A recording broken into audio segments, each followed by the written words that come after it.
Une bataille cosmique majeure entre poids lourds. Comme aujourd'hui, nous allons opposer le côté obscur de DC, l'incarnation de la tyrannie et de l'antivie, à l'enfer. Qui est le Dieu suprême et le roi du Panthéon? Le Père du ciel originel, créateur des dieux, Père de l'humanité et roi de toute éternité. Mettons ces deux-là en un homme maintenant. La graine noire est une chose très insidieuse qu'ils ont créée comme règle de l'Apocalypse. Il est l'incarnation de l'équation antivie, une forme nécessaire, mais pourtant il est très anti tout ce que nous voulons. Sa véritable forme existe sous la forme d'un multivé et il agit à travers ses avatars, ce qui est très important. Il a cet effet oméga. Vous ne pouvez pas effacer, réécrire et contrôler de l'intérieur. Il mène donc la guerre contre le libre arbitre. Même le concept de la vie actuelle, et bien sûr, est le Très-Haut. Il est le créateur du ciel et de la terre pour leur mythologie. Il est le dirigeant du conseil divin. Il est associé à l'ordre éternel. C'est là que réside son pouvoir. Vie et fertilité. Il habite sur les montagnes cosmiques de l'homme, de la tempête, du ciel et de la loi. Et ce n'est pas une blague, mec. Ce type est là.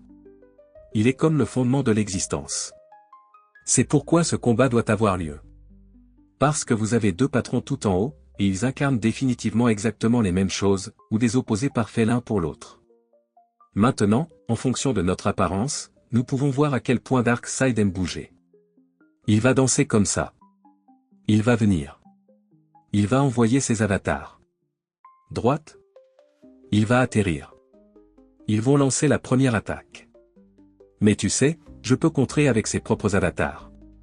Ce sont les fils qui représentent eux-mêmes la mort et le chaos. Ils seront donc capables de surmonter tout ce qu'il leur lancera, je pense. Et cette bataille. Je pense que son discours va être d'écraser cette force vitale, qu'est elle. Vous avez donc une antivie contre une vie créée, et elle devrait s'équilibrer sous une forme ou une autre. J'ai envie de le faire ressortir. Il n'a aucune galaxie existante depuis des millénaires et des millénaires.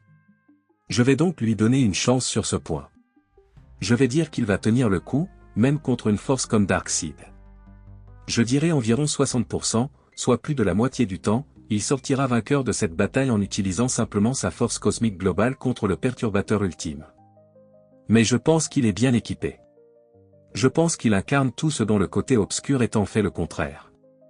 Mais je pense qu'en fin de compte, la bonne justice vient par-dessus tout cela.